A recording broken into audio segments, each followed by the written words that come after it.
सो hey guys, कैसे हो आप सभी लोग। Welcome back to my channel एजी अनाय मांगा। तो गाइस, आज मैं एक्सप्लेन करने जा रहा हूँ बुक ऑफ एस्पर के एपिसोड नंबर 354 को, कि सच में काफी ज्यादा अमेजिंग होने वाला है। कि आज के हमारे इस एपिसोड में हम लोगों को काफी ज्यादा इंटेंस फाइट दिखाई जाएगी। तो इसीलिए वीडियो में आगे बढ़ने से पहले ही वीडियो को लाइक, शेयर, कमेंट सब कुछ कर डालिए। बाकी जिन लोगों ने भी अभी तक इसके ये वाले एपिसोड को नहीं देखा है, तो मैंने इस एपिसोड की लिंक इस वीडियो को नीचे डिस्क्रिप्शन में दे दी है, तो आप लोग पहले जाकर के उस वीडियो को देख लीजिए, फिर इस वीडियो को कंटिन्यू करना। कल जिन लोगों ने भी ऑलरेडी देख लिया है, तो उन लोगों के लिए शुरू करते हैं हमारा आज का ये वाला एपिसोड। तो अब इस एपिसोड की स्टार्टिंग में मास्टर होंगफू हंसते हुए जू फेंग से कहते हैं, जू फेंग, तुम सच में बहुत ज्यादा एम्बिशियस आदमी हो, और आज जब ये दुनिया दांव पर है तो तुमसे लड़ना मेरे लिए बहुत ज्यादा सम्मान की बात है। अब इधर मास्टर होंगफू की ये बात सुनने के बाद जू फेंग भी हंसते हुए उनसे कहता है, ठीक है फिर स्टेट लॉर्ड होंगफू, अब क्या हम इस फाइट को शुरू करें। सुन मास्टर होंगफू भी जू फेंग की ओर देखते हुए एक्साइट होकर के कहते हैं, चलो फिर जंग को शुरू करते हैं। तो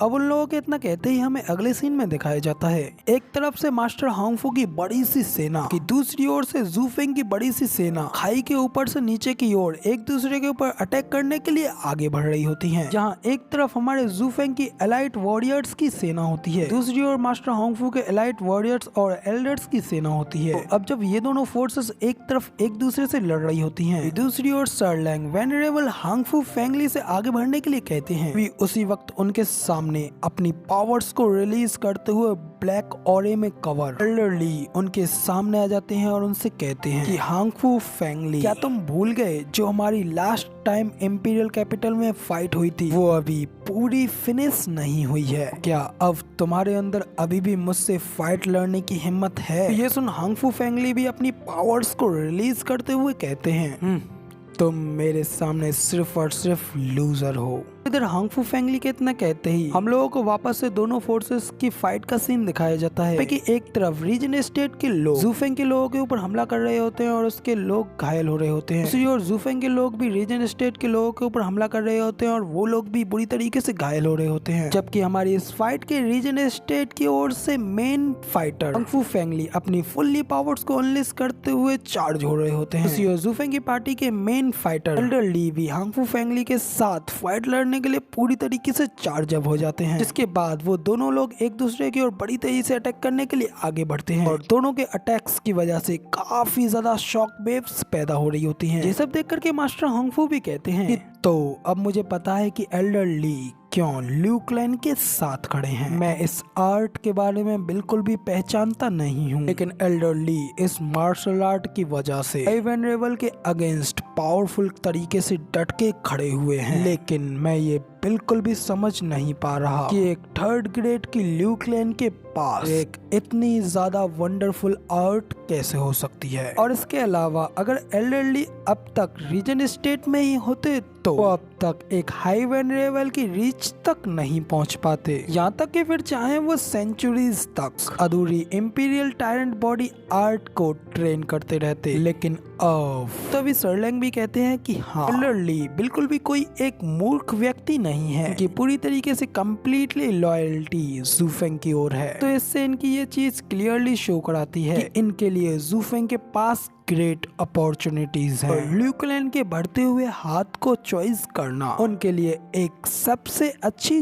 चॉइस थी। मास्टर होंगफू कहते हैं कि हाँ, जू फेंग जीनियसों में से भी सबसे बड़ा जीनियस है, और 7 साल पहले इसको इग्नोर करना मेरे लिए एक सबसे ज्यादा ग्रेटेस्ट फेलियर है। और अगर मुझे ये पहले ही पता होता कि ये अब जाकर के इतनी ज्यादा आगे तक निकल जाएगा, तो मैंने तभी उसे मारने के लिए अपना सब कुछ झोंक दिया होता। तो अब इधर मास्टर होंगफू जू फेंग को देखते हुए ये सब सोच रहे होते हैं कि तभी जू फेंग भी उनकी ओर देखता है और अपने हाथ से उन्हें मारने का इशारा करता है। तो तभी मास्टर होंगफू भी गुस्सा होते हुए कहते हैं, जू फेंग, तुम्हें अभी जो कुछ भी पाना है वो तुम पा सकते हो, लेकिन अभी तक तुमने मेरी 9 ड्रैगन डायमंड बॉडी आर्ट का मजा नहीं चखा है। लेकिन अभी तुम इंतजार करो, तुम बहुत जल्द ये देखने वाले हो। अब इधर मास्टर होंगफू के इतना कहते ही फिर से एल्डर ली और होंगफू फैमिली की फाइट का सीन दिखाया जाता है, जहाँ पे कि एल्डर ली पहले होंगफू फैमिली के मुंह पे एक जोरदार पंच मारते हैं। बदले में होंगफू फैमिली भी एल्डर ली के ऊपर वहीं पे एक जोरदार पंच मारते हैं। दोनों ही एक दूसरे से लगे तेरी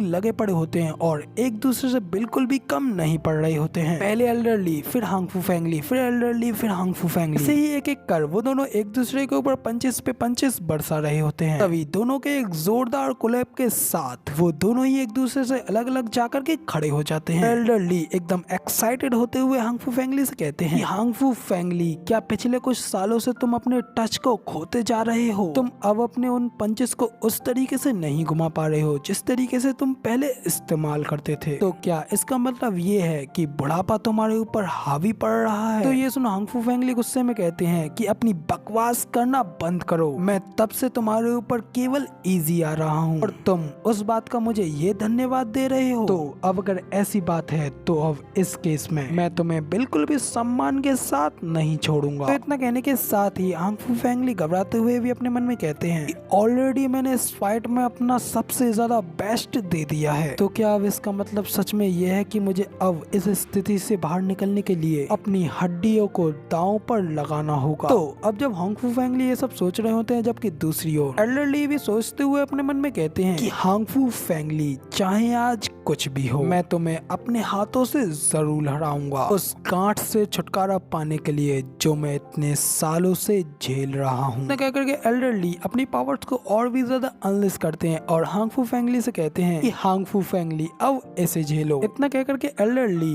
ब्रेथ स्टाइल थर्ड मूव एक्रो ड्रैगन स्क्रीच से हांगफू फेंगली के ऊपर अटैक करते हैं, जिसकी की वजह से एल्डरली के मुंह से काफी ज्यादा पावरफुल शॉक वेव्स रिलीज होती हैं कि सीधा वेनरेबल हांगफू फेंगली से जाकर के लगती हैं। बदले में हांगफू फेंगली अपने हाथों को सामने लाते हुए उनको डिफेंस करते हैं, लेकिन जैसे ही जब एल्डरली का अटैक हांगफू फेंगली से टच होता है उन्हें उससे बहुत ज्यादा भयानक दर्द होता है और फिर वो घबराते हुए अपने मन में कहते हैं कि ये तो एक सोल अटैक है और अगर इस अटैक से मेरी सोल बुरी तरीके से घायल हो जाती है, बेझिझक मैं पूरी तरीके से डिस्ट्रॉय हो जाऊंगा। ये सब कहते हुए हांगफू फेंगली एल्डरली के अटैक से काफी ज्यादा घायल हो रहे होते हैं, उनके मुंह से खून निकलने लगता है। तभी वो कहते हैं कि चलो अब इसे करते हैं। इतना कहते हैं फिर वो भी अपने एक special move imperial tyrant body art 10th stage imperial presence का यूज करते हैं, जिस वजह से उनकी बॉडी के ऊपर एक गोल्डन कलर का पावरफुल इंपीरियल टायरेंट बॉडी का आर्मर आ जाता है। फिर जैसे ही हांगफू फेंगली अपनी पावर्स को रिलीज करते हैं, वैसे ही एल्डरली की सोल अटैक की वो वेव्स हांगफू फेंगली के पावर आर्मर से टकरा करके बाउंस बैक होकर के ऊपर की ओर चली जाती हैं और इसी के साथ हमारा ये वाला एपिसोड यहाँ पे खत्म होता है। तो अब इसकी थोड़ी सी स्टोरी और रह गई है, जैसे कि मैं इसके नेक्स्ट पार्ट में कवर करूंगा। तो फिलहाल अब आप लोगों को वीडियो पसंद आई हो तो यार एक लाइक कर देना, साथ ही कमेंट करके जरूर बताना कि आपको हमारा ये वाला वीडियो का एक्सप्लेनेशन कैसा लगा और ऐसी अमेजिंग वीडियोस को देखने के लिए मेरे इस चैनल को सब्सक्राइब जरूर से कर देना। शुक्रिया।